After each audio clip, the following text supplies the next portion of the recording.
نحمدہ ونصلی ونسلم علی رسولہ الکریم۔ بسم اللہ الرحمن الرحیم۔ اصول حدیث، آج لیکچر نمبر 5 میں خبر متواتر سے متعلق پڑھیں گے کہ خبر متواتر یہ کیا ہے۔ سندات کی تعداد کے اعتبار سے حدیث کی 2 قسمیں ہیں، یا بالفاظ دیگر ہم تک جب حدیث پہنچتی ہے تو ہم تک پہنچنے کے اعتبار سے حدیث کی 2 قسم ہے۔ ایک ہے خبر متواتر اور دوسرے نمبر پہ ہے خبر واحد۔ اور پھر خبر واحد کی ذیلی طور پر چند اقسام ہے، مشہور ہے، مستفیض ہے اور عزیز ہے اور غریب ہے۔ اس لیے آپ لوگوں کو یہ نظر آئے گا بعض کتابوں میں کہ انہوں نے حدیث کو 2 حصوں میں تقسیم کیا ہے، متواتر اور خبر واحد، جبکہ بعض حضرات نے ابتدائی طور پر یہ چونکہ مشہور اور مستفید یہ ایک قسم کی روایت کو کہتے ہیں، تعریف میں آگے لیکچر نمبر 6 میں ہم پڑھیں گے کہ مشہور اور مستفیض کیا ہے۔ بہرحال انہوں نے اس کو ایک شمار کر کے یہ خبر واحد کو پھر 3 حصوں میں تقسیم کیا ہے۔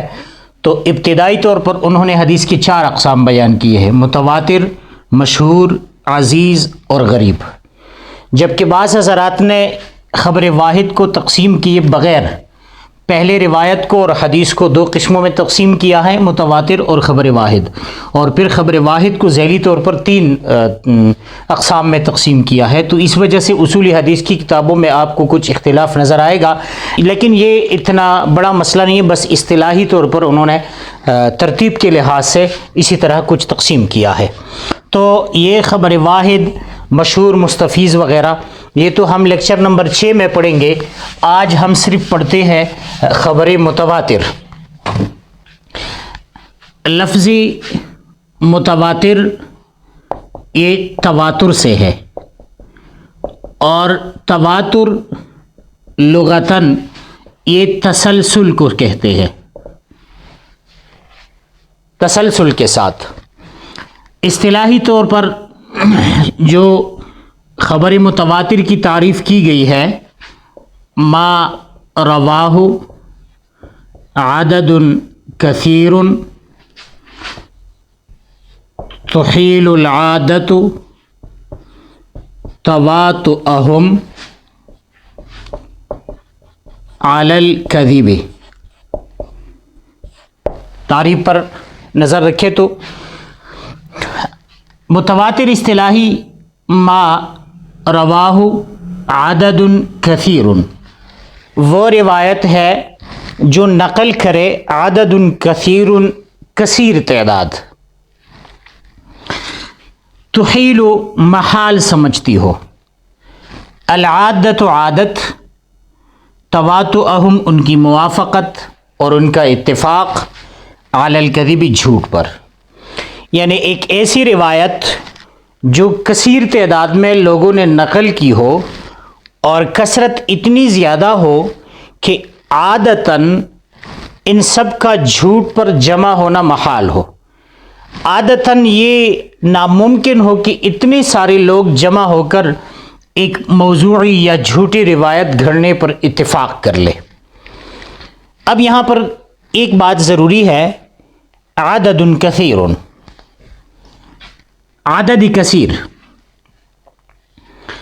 عدد کثیر سے کیا مراد ہے؟ چلو شرائط لکھ کر اس میں اس کی تفصیل کرتے ہیں۔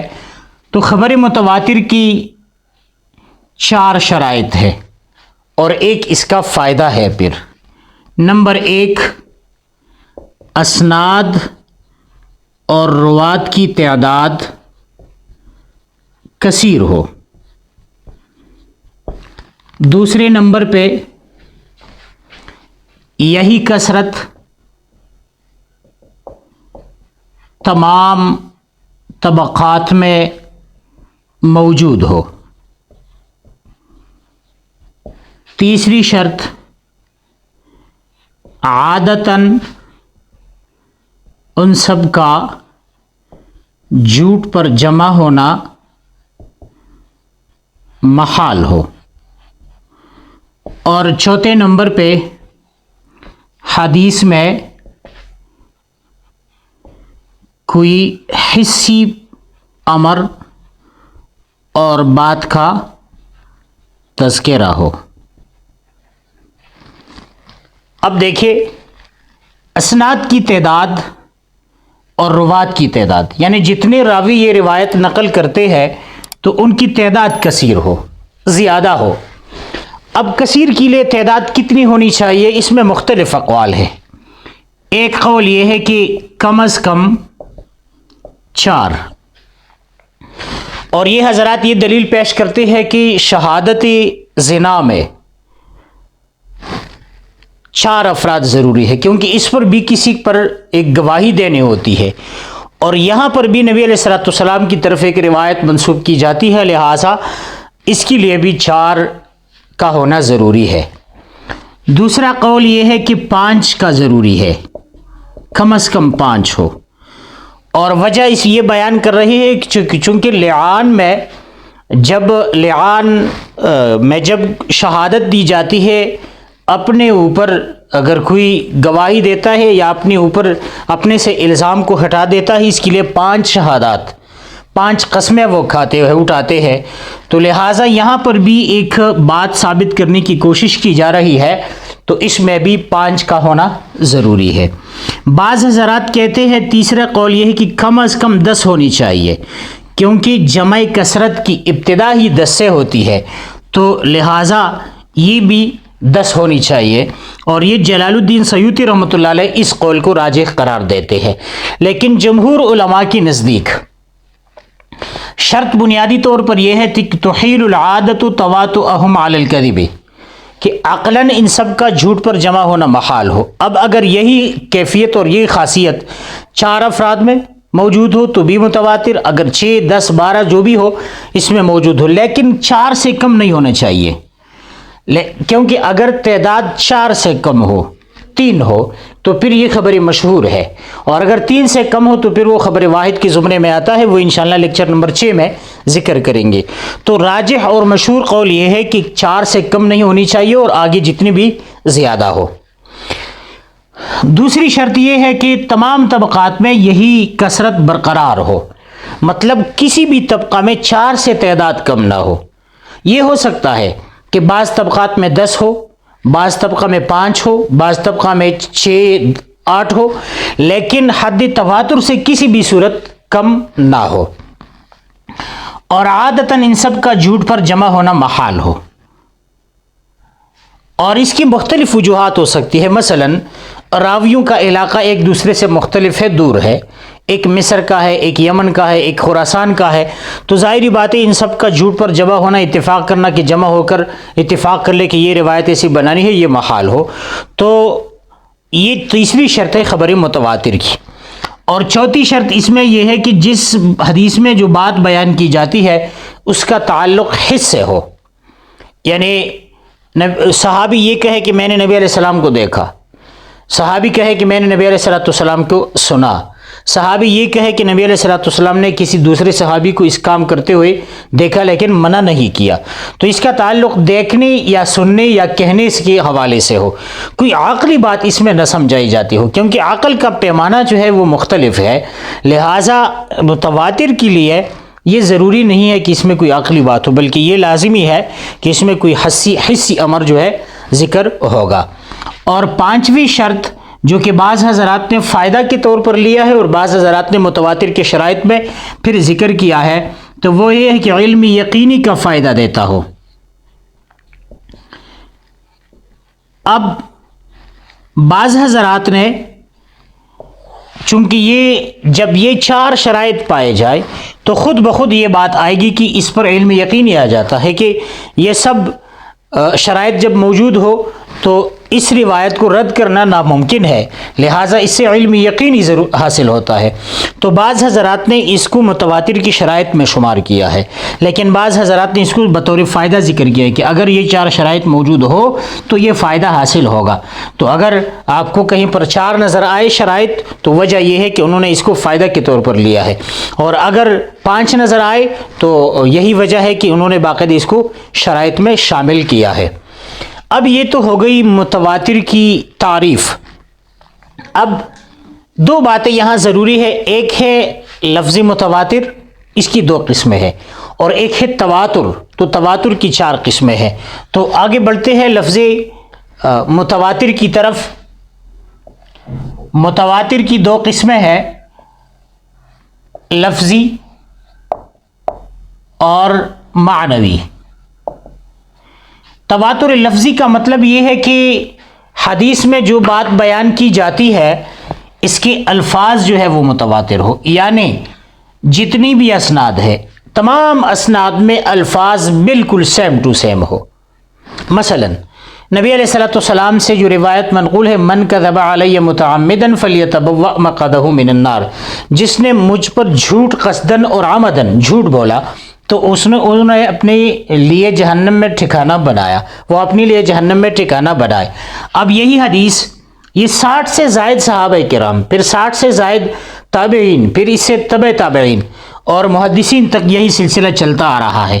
لہٰذا یہی حدیث من کذب علی متعمدا فلیتبوأ مقعدہ من النار، یہی روایت یہ لفظی متواتر ہے۔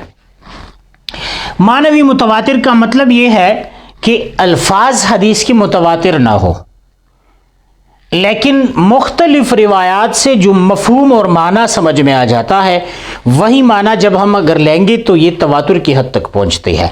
مثلا عذاب قبر سے متعلق، مثلا مسح علی الخفین۔ اب اس میں یہ ہے عذاب قبر یا مسح علی الخفین یا رفع الیدین عند الدعاء، دعا کے وقت ہاتھ اٹھانا۔ اب یہی ساری روایات جو ہے ہر ایک روایت یہ تواتر کی شرائط اس میں نہیں پائی جاتے، لیکن تمام روایات کا جب خلاصہ ہم نکالتے ہیں تو اس سے یہی بات متفقہ طور پر ثابت ہوتی ہے تواتر کے ساتھ کہ عذاب قبر موجود ہے۔ مسح علی الخفین یہ تقریباً 70 صحابہ کرام سے منقول ہے۔ تو اب ہر ایک روایت کے الفاظ تو مختلف ہے، لیکن مفہوم یہی ہے کہ مسح علی الخفین نبی علیہ السلام سے ثابت ہے۔ تو جب ہر ایک روایت کو انفرادی طور پر لیں گے تو وہ خبر متواتر کی شرائط پر پوری نہیں اترتی وہی روایت، لیکن اگر ان تمام روایات کا مفہوم ہم لیں تو پھر یہی مفہوم جو ہے تواتر کی حد تک پہنچتا ہے۔ اس کو کہتے ہیں خبر متواتر معنوی۔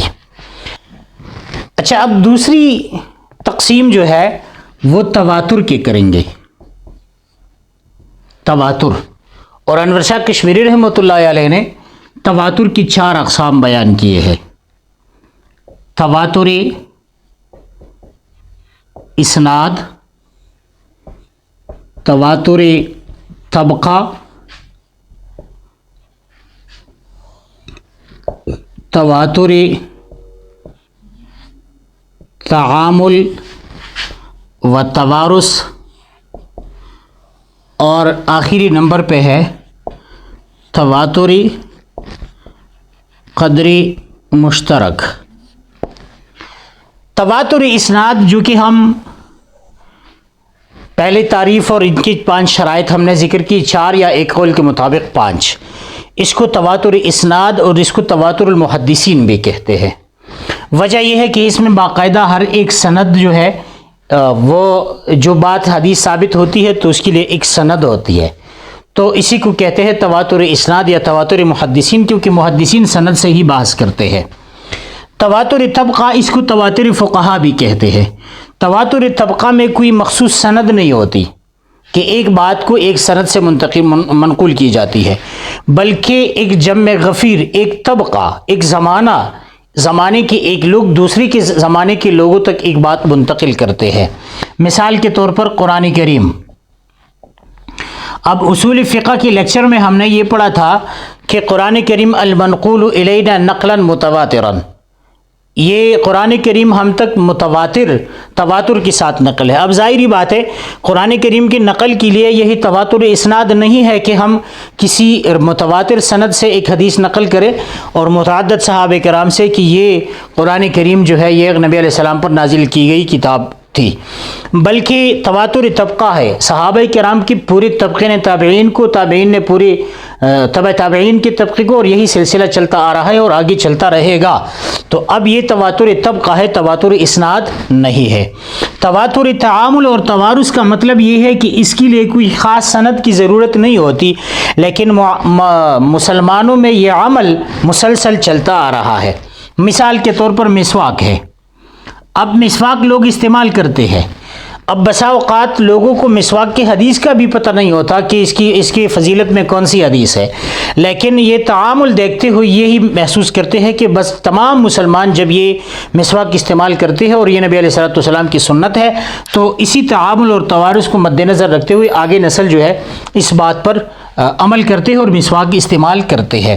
اور تواتر قدر مشترک اور تواتر معنوی بس یہ ایک جیسے ہے، یعنی تواتر معنوی میں، متواتر معنوی میں ہر ایک سند الگ الگ ہوتی ہے، لیکن تمام روایت کا مجموعی طور پر اگر ہم مفہوم لیتے ہیں تو پھر وہ متواتر ہوتا ہے۔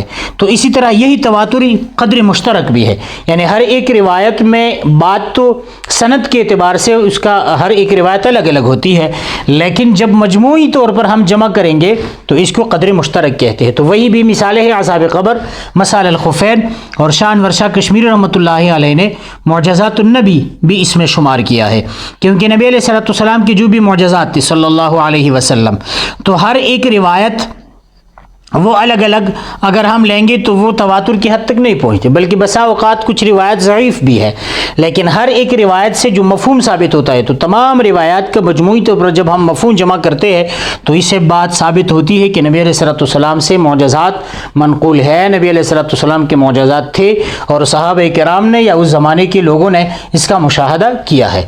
تو خلاصہ یہ ہوا کہ لفظ حدیث متواتر یہ لغت کے اعتبار سے تسلسل کو کہتے ہیں، اور اصطلاح میں وہی روایت جو اتنی کثیر تعداد میں روات سے منتقل ہو، منقول ہو، جن سب کا جھوٹ پر جمع ہونا محال ہو۔ اس کی 4 شرائط، 5ویں نمبر پہ فائدہ، پھر متواتر کی 2 قسمیں، متواتر معنوی اور متواتر لفظی، اور پھر تواتر کی 4 اقسام، تواتر اسناد، تواتر طبقہ، تواتر تعامل و توارث اور تواتر قدر مشترک۔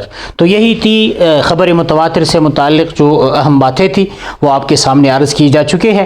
انشاءاللہ مزید ملیں گے لیکچر نمبر 6 میں، اور وہاں پڑھیں گے کہ خبر واحد کی تعریف اور اس کی اقسام کیا ہے۔